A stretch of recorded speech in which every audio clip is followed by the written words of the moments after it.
una prioridad en mi vida, Cristo en casa.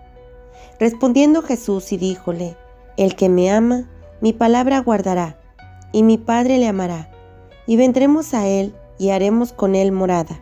Juan 14:23. La prioridad más grande en nuestra vida debe de ser Cristo en casa.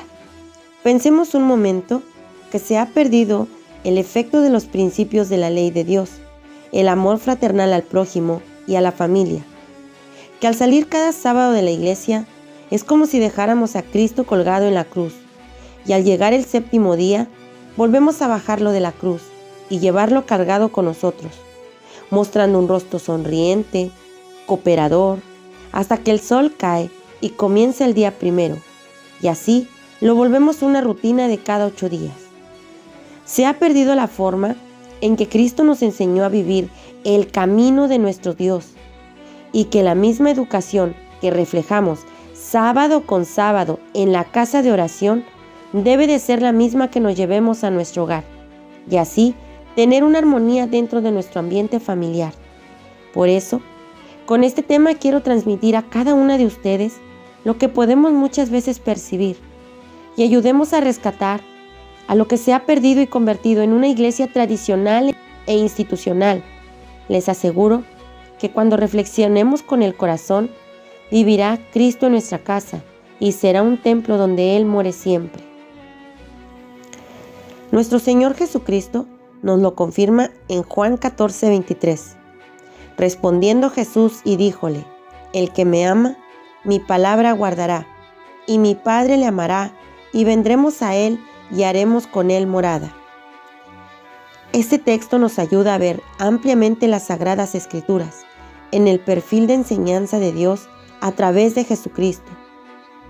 Pero antes de darle la interpretación, quisiera que analizáramos la parábola de la casa sobre la peña que el Maestro les enseñó a sus discípulos. Cualquiera, pues, que me oye estas palabras y las hace, le compararé a un hombre prudente que edificó su casa sobre la peña. Descendió la lluvia, y vinieron ríos, y soplaron vientos, y combatieron aquella casa, y no cayó, porque estaba fundada sobre la peña. Mateo 7:24 al 25. La casa sobre la peña. Si observamos en todo el capítulo 7 de Mateo, Jesús está haciendo una crítica a la forma en la que juzgaban los fariseos. Juzgaban y no hacían. Condenaban a los demás por sus errores ante la ley de Moisés. El Maestro les advierte que de la misma manera por la ley de Moisés serían juzgados. Hace referencia a la fe con el comportamiento de un mal padre que no tiene compasión ni modales de enseñanza buena hacia los hijos. Aquellos que también hacían demasiadas obras en las sinagogas, pero cuando vino Jesús, se encontraron con una sorpresa que les dijo: nunca os conocí, obradores de mal.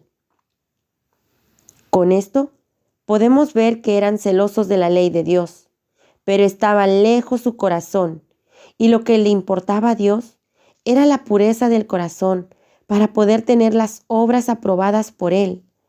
Y si seguimos revisando, sigue sucesivamente hablando sobre el comportamiento. El valor es todo aquello que brinde significado y dignifique la existencia humana.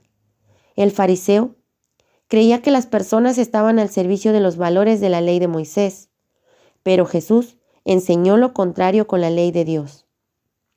Estar al servicio de la humanidad, porque a través de los mandamientos se conoce el amor a Dios y el valor al prójimo. Jesús, en este capítulo, hace una advertencia en vivir la voluntad de Dios en su ley para construir los valores. Y precisamente es lo que enseña la casa sobre la peña. Pensando como la cultura judía, ellos tenían por significado que a la casa se llevaban las enseñanzas que se tenían en las sinagogas. Pero Jesús hace una analogía con el término casa, relacionándolo con la familia, por lo que entendemos que nuestra familia es nuestra casa. Y allí es donde construimos la ética moral, espiritual, y vivimos con un temor a Dios en la pureza del corazón.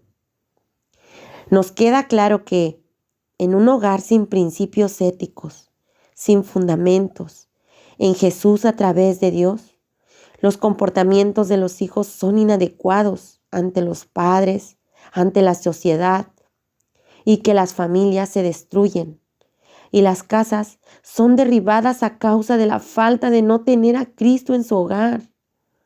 Es importante fortalecer las reglas.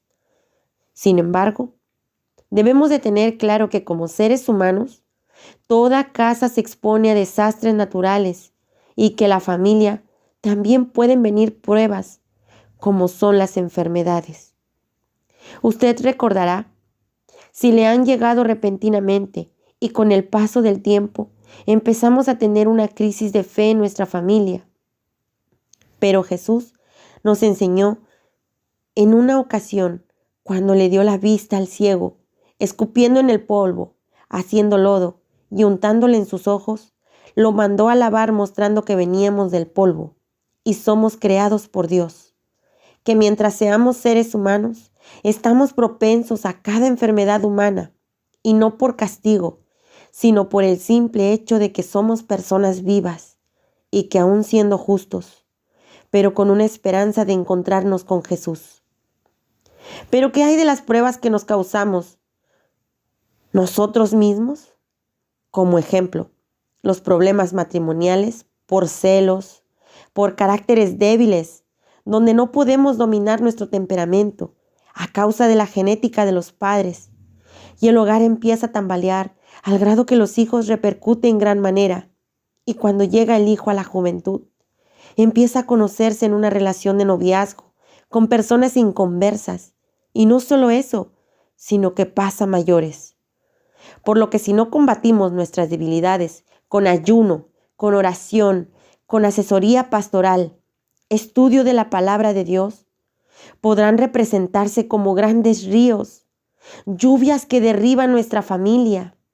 Por eso es importante tener a Cristo en nuestra casa y la ley de Dios que con sus estatutos nos enseña a amar al prójimo, padres, hermanos en la fe y sociedad.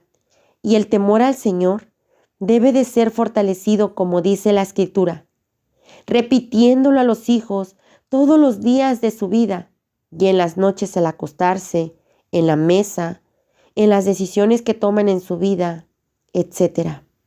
Así, nuestros errores se corregirán con buenas obras a través de la enseñanza de Jesús en la voluntad del Padre. Y buscando siempre fortalecer las reglas en el hogar de acuerdo a la ley de Dios. Por último, un punto muy importante que debemos siempre considerar es la perseverancia. Nos hemos dado cuenta que cuando fortalecemos nuestra familia y nos comprometemos a servir a Dios más en el hogar, nos viene cualquier tipo de problemas. Cuando estudiamos Efesios 6:10, se nos ha dicho que nos vistamos de la armadura de Dios para podernos enfrentar al enemigo. El día de hoy, la invito a que analicemos otra perspectiva. Cuando nos vistamos del poder de Dios, uno se pone la armadura y vamos a traer al enemigo a que pelee contra nosotros. Comprendamos que cuando uno más se fortalece en su hogar o se prepara más con su familia en santidad con Dios, atrae los ataques del enemigo queriendo vencernos, pero esto solo podemos vencerlo a través de la fortaleza y la perseverancia. Algo que Satanás no le agrada y provoca que se retire de nosotros es la firmeza con la que perseveramos, como lo dice Santiago 4:7. Someteos pues a Dios, resistid al diablo, y de vosotros huirá. Como cuando Jesús fue tentado en el desierto, él nunca flaqueó, y Satanás vio que no pudo con él y se alejó. Esta virtud nace, crece y se fortalece cuando afirmamos nuestra fe con nosotros mismos y con nuestra familia a través de las enseñanzas de Dios en Cristo Jesús. Retomando la cita de Juan 14:23, respondió Jesús y díjole: El que me ama, mi palabra guardará, y mi Padre le amará, y vendremos a él y haremos con él morada. Hemos comprendido en este hermoso verso la importancia de amar a Jesús con el corazón y asimismo guardar su palabra, convirtiendo a Dios en nuestra prioridad. Jesús y nuestro Padre vendrán a nuestro hogar a morar con nosotros y por consecuencia en nuestra vida imitaremos a Jesús, dando amor al prójimo y mejor aún a los que nos maldicen. Día a día construiremos hogares y familias felices, bendecidas, creciendo en amor y no solamente cada sábado. Tomemos hoy la decisión de realmente convertir a Dios en nuestra prioridad y vivir con Cristo en nuestra casa. Paz a vosotras. Amén.